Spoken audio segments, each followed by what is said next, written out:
संतांचे पायी हा माझा विश्वास, सर्व भाविदास झालो त्यांचा, तेच माझे हित करती सकळ. जेणे हा गोपाळ कृपा करी, भागली आमज वाहतील कडे, त्यांची आणे जोडे सर्व सुख. तुका म्हणे शेषी सेवी नावडी, वचन न मोडी बोलिले ते. या अभंगातून तुकाराम महाराज दादांना विश्वासाचं महत्व सांगतात. बघा माय बाबा, विश्वासाचं महत्व सांगत असताना विश्वास ही गोष्ट अशी आहे की ती कुठं वांग्या बटाट्यासारखी बाजारात गेलो आणि विश्वास एक अर्धा किलो 2 किलो आणला असं नाही दादा. विश्वास इतका बघा प्रपंचामध्ये सुद्धा पतीचा विश्वास पत्नीवर, पत्नीचा विश्वास पतीवर, कोणत्याही क्षेत्रामध्ये जावा तुम्ही त्या ठिकाणी दादा विश्वासाशिवाय कोणतंच काम होत नाही. बघा शिष्याचा विश्वास गुरुवर, गुरुचा विश्वास शिष्यावर. बघा विश्वास किती असावा याबद्दल तुम्हाला एक उदाहरण सांगतो म्हणजे लक्षात येईल दादा. बघा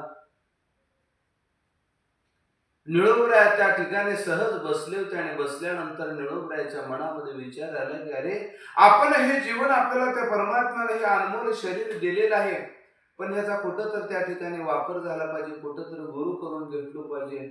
सद्गुरु वाचुले सापडिना सोयी, धरावे ते पाय आधी आधी गुरु दीक्षा घेतली पाहिजे.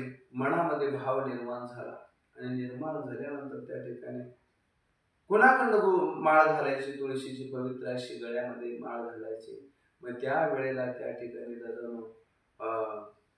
तुकाराम महाराज निळोबराया दुसरीकडे बघितल्यानंतर ज्याचा त्याचा चेहरा दुःखी दिसला.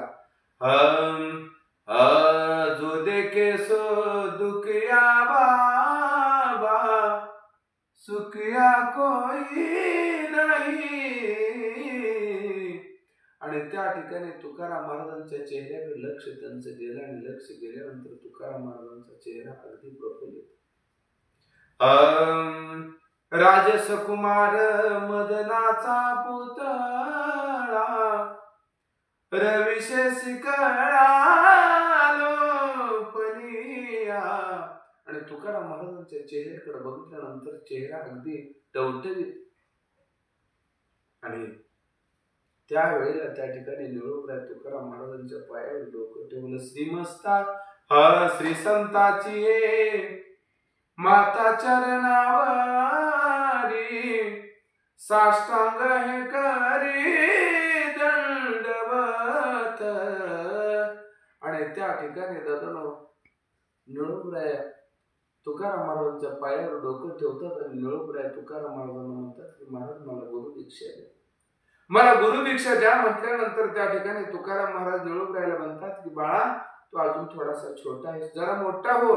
मोठा झाल्यानंतर त्या ठिकाणी तुला दीक्षा देतो, म्हणजे पवित्र अशी त्या ठिकाणी तुळशीची माळ गळ्यामध्ये धारण करा, मी घालतो मनमाळ. अशा वेळी या ठिकाणी निळोबराया तुकाराम महाराजांच्या पायावर डोकं ठेवलं आणि निळोबराया म्हटले की ठीक आहे, कुठं तर मोठ्या माणसाचं आपण ऐकलं पाहिजे. त्या ठिकाणी निळोबराया तुकाराम महाराजांच्या पायावर डोकं ठेवले आणि निळोबराया परत गेले. आणि परत गेल्यानंतर काही दिवसांना दादानो तुकाराम महाराज सदैव वैकुंठाला निघून गेले. आम्ही जातो तुम्ही कृपा सुद्यावे, सकळा सांगावी विनंती माझी. हो सकळा सांगावी विनंती माझी. वाड वेळ झाला उभा पांडुरंग, वाड वेळ झाला उभा पांडुरंग, वैकुंठ श्रीरंग बोलावितो.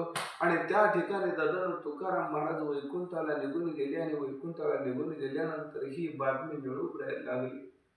ही बातमी निळोबरायला लागल्यानंतर निळोबरायचा कट्ट दाटून आला, डोळ्यात रुदूक अश्रू आले, अंग रोमांचिक झाला. निळोबराय मनामध्ये विचार करतात की माझे सद्गुरुनाथ, माझे सद्गुरुनाथ या ठिकाणी मला न सांगता मला सोडून त्या ठिकाणी कसं काय गेले. म्हणून त्या ठिकाणी दादानो अश्रू अनावर झाले. आणि निळोबराया त्या ठिकाणी तुकाराम महाराजांचा दावा केला. कसा दावा केला?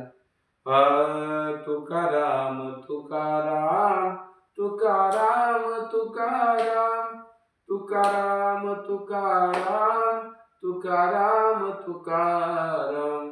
आणि त्या ठिकाणी तुकाराम महाराजांचा धावा चालू केला आणि तुकाराम महाराजांचा माय बाबा धावा चालू केल्यानंतर कळवळला पंढरीनाथ, कळवळला पंढरीनाथ.